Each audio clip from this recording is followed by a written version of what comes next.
I was glaring at the blinking LED lights above the auditorium stage, blinking back the sting of tears. The air hung heavy, humid from 400 bodies and overloaded fans. My white shirt stuck to my back where the convocation gown didn't reach, and the cardboard graduation cap felt a degree away from falling apart. "I want to thank my parents for supporting me," I said, my voice wobbling, "and I hope to." Laughter sliced straight down the aisles. Sharp, familiar, stinging, someone I couldn't see who yelled, "He'll be baking cakes at Chowpatty Beach." The heat in my cheeks burned through the rest of my sentence. People snickered, and the sound of restless, shuffling shoes filled the stillness that should have held applause. At the sides of the stage, Sister Mary pursed her lips as if embarrassed for me. There had been a seating plan, but my parents had managed to wedge themselves into the third row. My mother had dressed in a sari that was 2 sizes too big for her after months of skipping dinner, so I could have enough for my classes. My father, as grey and silent as ever, was squeezing the pamphlet in his lap far too tightly. I watched from the corner of my eye as he fixed his jaw against the wave of laughter, his pride crumbling brick by brick. It was supposed to be a day of celebration. If I closed my eyes, I could almost imagine what it might have felt like to be cheered for, to have my success treated as legitimate. But I didn't. I looked at them, all the faces that leaned close to share snide comments, and forced myself not to shrink. I picked up the thread. "I hope to follow my passion for baking." "Thank you." A smattering of polite applause followed, mostly faculty, forced and thin. I stepped away from the podium, the soles of my shoes sticking slightly to the linoleum, and descended the steps 2 at a time. The smell of warm sweat and musty curtains lingered in my nose as I rejoined my class. I didn't bother looking at my parents again. Their disappointment would be waiting for me anyway. The train out from Churchgate that night was louder than usual. I stood in the doorway, half inside the rush of commuters, half in my own world. Plastic-wrapped bags of cream rolls, shaped by my own hands in my apprenticeship, clung to my wrist. The breeze tugged sweat from my neck and made me swallow hard like I could keep the heat from rising. I thought about that laughter, the way it spread, like a fire sparked by one loose tongue and fanned by dozens of others. The aunties who clucked and whispered behind my mother's back, "He should have been an engineer. What is this bakery-walla thing?" The cousins who parroted, "You'll work at Mongini's," every Sunday when we gathered in the flat for family lunches. Fear curled in my belly, sharp and sour. There was no buffer against their judgment, no clever quip strong enough to shield me. Our neighborhood was crammed with proud, striving families, doctors and engineers and CAs. Pastry chef was a joke, a punchline. I'd made the choice myself.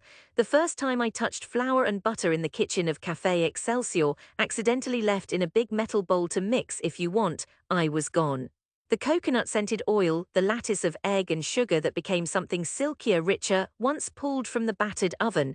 It felt like breathing for the first time, but no one else understood that. Not at home, not in the classroom, and certainly not at the Coley community potluck, where I was referred to as the kneader. Every evening, I came home with sugar caked beneath my fingernails and a dozen stories of burnt fingers and botched toppings. My father would eat in silence and my mother would ask, "You are sure, Beta, you are very sure," behind her gentle smile. But the job at Excelsior, the tutelage of Mr. Paul, the French Kerolite pastry chef with the calloused hands and kind eyes, had been my one foothold. My one reason for ignoring the laughter, the taunts, the small daily deaths. For months after graduation, I stepped behind the counter before sunrise. I kneaded and whipped and rolled dough as Bombay's city heart knocked against the windows. The smells in the kitchen, ghee, vanilla, caramelizing sugar, became an invisible armor I wore into the morning. Then just as suddenly Excelsior closed. Lease disputes, news said, but all I knew was a key no longer fit the door. No job, nowhere left to apprentice. My parents waited in the living room at midnight, eyes ringed by worry, and my father said quietly, "You have tried. Perhaps it is time to do something else now." I wanted to scream. Instead, I nodded and locked myself in my room. That year passed in a haze, odd jobs, deliveries, helping my uncle in his stationery shop. Each day layered guilt heavier and heavier onto my shoulders. Every time a cousin brought up Chef Saab, I forced out a laugh. Inside, I scraped myself hollow, until at the end of that slow year my phone lit up with a message from Mr. Paul, "Opening for trainee at the Taj. Try. I recommend." I almost didn't go. Something clenched in my chest made me reluctant to ask my father for a suit jacket, but my mother pressed hers into my hands, black, slightly musty, still showing faint salt lines at the wrist. I will never forget standing in the marbled lobby beneath chandeliers that hit my eyes with refracted golden arcs. My palms sweated as I handed over my application. The tasting trial, my knees nearly gave way when I saw the eclairs lined up for judgment by French-trained chefs. But I made it somehow. I don't recall the exact words, just the nod and the badge pressed into my hand. Commis I lowest rung, but I clutched it like treasure. That night I walked home in the drizzle, sleeve cuffs clinging, the city lights watery in my vision. Years slipped by like dough through calloused fingers. I moved up at the Taj, first handling bread, then desserts. I learned to coax chocolate into ribbons and mold sugar like glass. My Marathi turned sharper as I wrangled vendors and battled for kitchen time. My Hindi softened as I soothed irate guests. My English smoothed at the edges. Every single day still tasted faintly of anxiety. Sometimes when we served wedding cakes, towering gold-leafed creations, guests would laugh if they spotted my dark, local hands arranging raspberries. But my work spoke, plates emptied, orders increased, slowly respect sharpened in glances from my superiors. My name, once a whisper, moved to the louder side of the kitchen. My parents never visited. They knew, vaguely, that I worked at the Taj but never asked more. I sent money home every month, and my mother always called to ask if it was enough, if I was eating properly, if people treated me well. My father sometimes picked up, sometimes not. I filled notebooks with sketches and recipes. Everywhere I went in the city, Dadar Flower Market, Calabar by the docks, grocer carts filled with elaichi, I made notes. Sometimes I'd see someone carrying a tiffin stacked with homemade sweets and ache for that old kitchen, cluttered but safe. Then one day a food critic visited for our Sunday brunch, and she stopped at my small cakes, baklava with almond and pistachio, spiced with saffron, layered by trembling hands still fraught with old fear. Her column next week called it a revelation. Bookings doubled. I was promoted, moved up to junior sous chef, but that wasn't why I went home. The message came late, just after midnight at the end of monsoon. My mother phoned, her voice raw, saying, "Your father fell on the stairs, he's at Breach Candy, come beater." I went immediately, still wearing my whites, trailing the smell of butter and burnt sugar.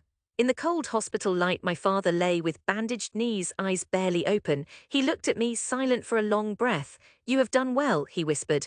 "I am sorry I said not to try." I didn't answer. I watched the fluorescent shadows flick around his sunken cheeks. He closed his eyes, sleeping again. My mother rested her head on my shoulder. She didn't say anything at all. The following week I stayed home, cooking plain khichdi and warming towels. My aunts and uncles dropped by, bringing fruit and veiled comments. "It's good you came, work is slow anyway, nah." I bit my tongue. I was no longer the joke, but neither was I someone anyone really understood. When my father recovered enough to walk, I returned to work, promising to visit more often. But 2 months later I received a letter, thick cream paper embossed with a new logo, London Saffron Patisserie, inviting Chef Pravin M. Hatter as residency guest chef. I remembered sitting on the edge of my thin bed, wind battering the window, the city below full of auto horns and shouts and kitchen smells. I brushed my fingers along the edge of the paper. I flew to London alone, filled with a wild, animal fear, darker than anything I'd felt since that graduation. But the first day in that kitchen, arranging trays of gulab jamun pavlova, I knew I deserved to be there. We sold out night after night. The Financial Times ran a headline, "Mumbai chef brings home to London." My hands trembled when I read it. For 6 months I lived out of a suitcase, baking for crowds that included people I'd only ever seen in magazines. Photos of the ganache-dripping cakes went viral on Instagram. Finally, my boss handed me a letter, "Your visa renewal, congratulations, think about staying." But I thought of my parents in Sion, my father inching upstairs with a stick, my mother folding napkins for the temple. So I booked my return for Ganesh Chaturthi. The smell of the city hit me the moment I stepped out of the airport.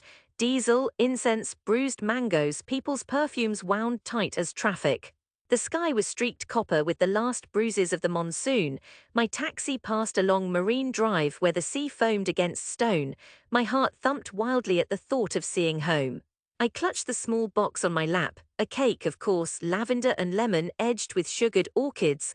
I wanted to show them what my hands could make now, but I had one more errand to run before heading to my lane. I stopped at our old school where banners for the alumni meet hung along the fence. People streamed in, older, heavier, sharper.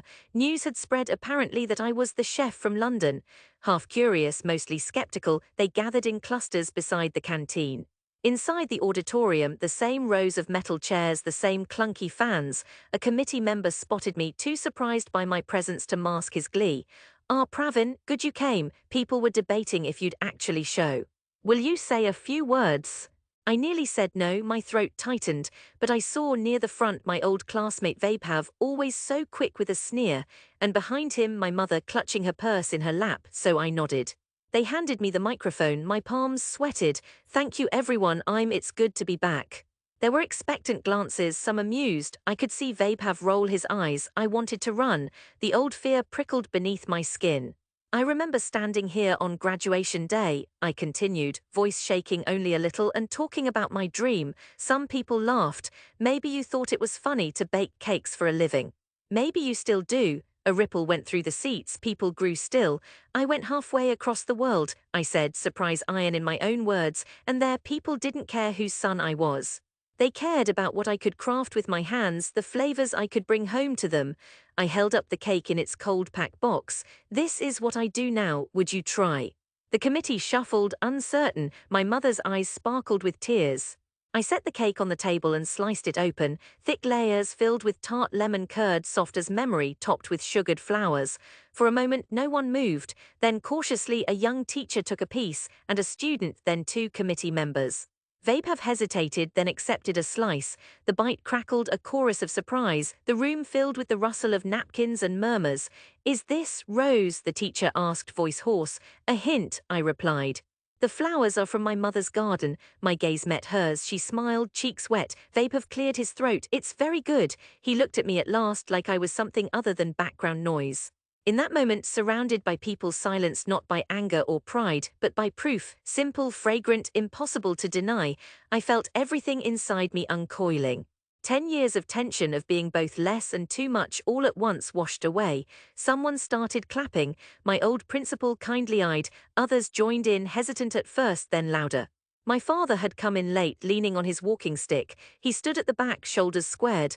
Later, after the cake was gone and the crowd thinned, he made his way to me. I waited for judgment. Instead, he pressed a hand to my shoulder. "You made them see," he said simply. "You made me see too."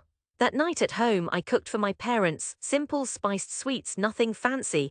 We ate together in the blue neon glow from the window. My mother slid a bowl of ghee-laden halwa to my father, and he accepted, eyes soft. For the first time, no one asked if I was sure about my path, and when the prayers were done and the flat echoed with the distant call of the first Ganesh Visarjan procession, I sat on our balcony, legs tucked beneath me, watching fireworks splinter the sky over Mumbai. I was home at last, not because I'd made it somewhere else, but because I'd brought it all back, real as breath, solid as cake. No one could laugh me away from it again.